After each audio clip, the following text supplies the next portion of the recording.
Hello friends, welcome to my channel. आज आपका हमारे चैनल में फिर से स्वागत है। तो फ्रेंड्स, आज हम करेंगे एक्सरसाइज 4.3 का क्वेश्चन नंबर 2 और इसी तरीके से आगे करेंगे क्वेश्चंस। उम्मीद है आप सबको हमारी पहली वीडियोस पसंद आई होंगी।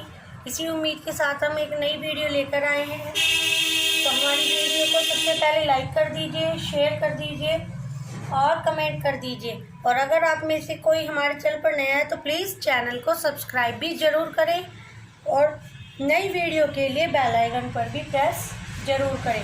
तो चलिए क्वेश्चन नंबर 2 शुरू करते हैं। Give the equation of two lines passing through 214। How many more such lines are there and why. तो क्वेश्चन में कहा गया है कि हमें इक्वेशन दीजिए, टू लाइंस पास हो रही हैं, पॉइंट्स जो दिए गए हैं 214, इनके द्वारा कोई ऐसी हमें टू लाइंस देखनी है जो इन पॉइंट से लाइज करती है। तो चलिए देखते हैं।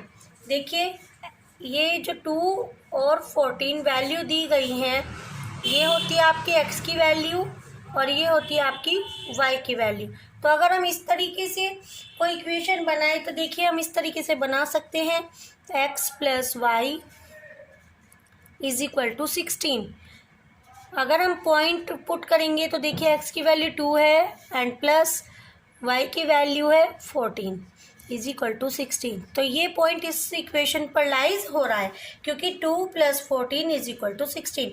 LHS is equal to RHS। तो मीन्स ये वाला पॉइंट इस इक्वेशन पर लाइज हो रहा है। तो आपकी फर्स्ट इक्वेशन ये आ जाती है।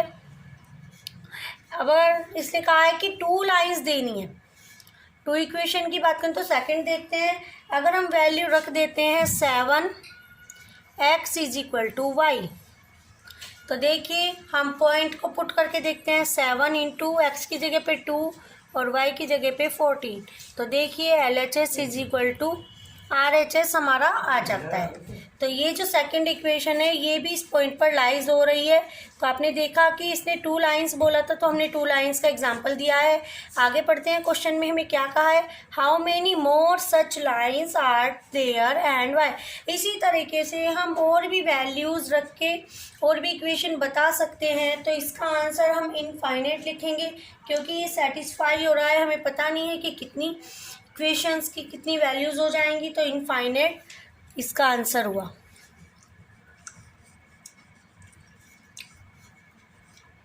आप समझ रहे हैं सेकंड क्वेश्चन। तो चलिए थर्ड क्वेश्चन पर चलते हैं।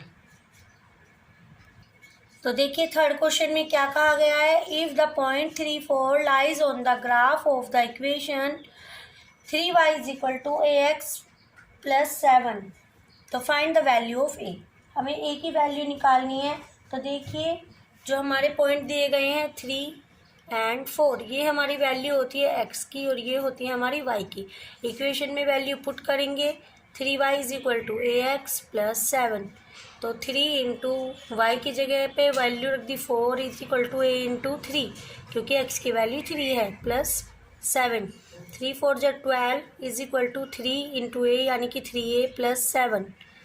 12 minus 7 is equal to 3a यानी कि 5 इज इक्वल टू 3a। तो a की वैल्यू आप देख रहे हैं क्या आई है हमारी 5/3। It is answer.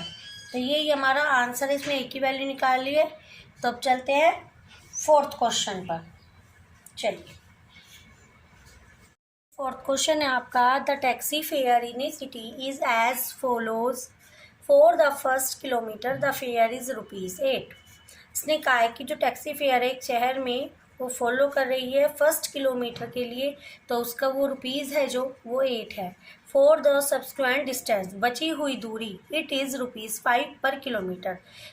5 रुपये के हिसाब से 1 किलोमीटर की दूरी है। Taking the distance covered as x kilometre, अगर हम मान लेते हैं कि जो दूरी है वो कवर कर रही है x kilometre and total fare as ₹y, right a linear equation for this information. इस इंफॉर्मेशन के हिसाब से एक लीनियर इक्वेशन दीजिए एंड ड्रॉ इट्स ग्राफ, और उसका ग्राफ भी खींचिए। तो देखिए अगर हम एग्जांपल से समझाएं आपको, देखिए कोई 10 किलोमीटर की डिस्टेंस है। 10 किलोमीटर के जो डिस्टेंस है, अगर उसमें से 1 किलोमीटर चली है वो, तो उसके रुपीज़ हैं 8, क्योंकि इसने यही बात कही है, द फेयर इज़ ₹8।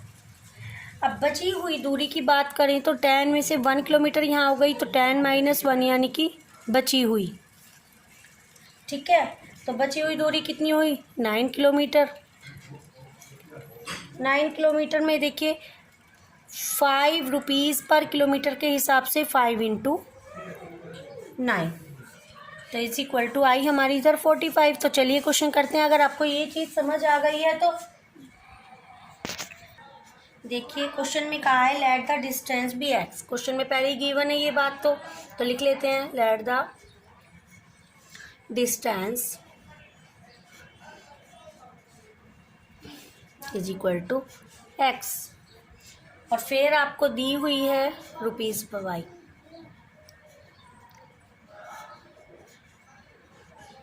ओके, अब देखिए इक्वेशन क्या बनेगी हमारी। y is equal to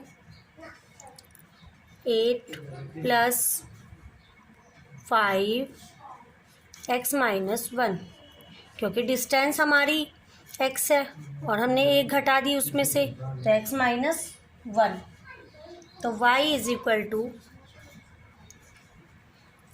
8 plus अंदर इंटू कीजिए 5 × x 5x - 5 × 5। तो देखिए सॉल्व करने के बाद क्या इक्वेशन आती है हमारी, y is equal to 5x plus 3। तो ये इक्वेशन आ गई हमारी। अब चलिए बात करते हैं ग्राफ की और पॉइंट्स की। तो चलिए देखिए एक ग्राफ दिया हुआ है आपके सामने। अगर x की वैल्यू हम 1 रखते हैं, जो हमारी इक्वेशन है पहले वो लिख लेते हैं। हमारी इक्वेशन आई थी y is equal to 5x plus 3, तो इसमें हम वैल्यू रखते हैं x की 1। y is equal to 5 × 1 plus 3, तो y इज इक्वल टू 5 + 3 यानी कि 8। तो जब हमने x की वैल्यू 1 रखी तो हमारी y आ जाती है 8। इसी तरीके से सेकंड पॉइंट पे अगर हम देखें, x इज इक्वल टू अगर हम 2 रख लेते हैं in this equation, y is equal to 5 × x plus 3 में y is equal to 5 × 2 plus 3, तो y इज इक्वल टू 10 + 3 यानी कि 13। आपने देखा कि अगर हम वैल्यू 1 रखते हैं तो हमारे पॉइंट आते हैं 1 और 8। अगर हम 2 रखते हैं तो 2 के बाद आती है वैल्यू 13। तो चलिए हम पॉइंट लाइज करते हैं एक ग्राफ में। फर्स्ट है x 1 है और y 8 है, यानी कि यहाँ पे इस साइड ये पॉइंट आपका शो होगा। अब बात करते हैं पॉइंट, थोड़ा ऊपर बढ़ाना पड़ेगा 13 के लिए। तो देखिए 9 10 11 12 9 10 11 12 13, इस जगह पे 13 आ जाएगा, आप देख रहे हैं। और देखिए पहला पॉइंट आपको हमने बताया है कि 1 और 8 यानी कि इधर काम करेगा। x की वैल्यू 1 है और y की वैल्यू 8 है। अब देखिए नेक्स्ट सेकंड पॉइंट है, x की वैल्यू 2 है और y की 13 है इधर। तो आगे एक स्केल के द्वारा हम ये स्ट्रेट लाइन खींच लेते हैं तो ये ग्राफ में शो हो जाएगा। ये जो स्ट्रेट लाइन दिख रही है आपको, तो ये हमारी सेकंड और फर्स्ट दोनों पॉइंट की लाइज हो रही है। तो इस तरीके से क्वेश्चन कंप्लीट होता है। Thanks for watching my video.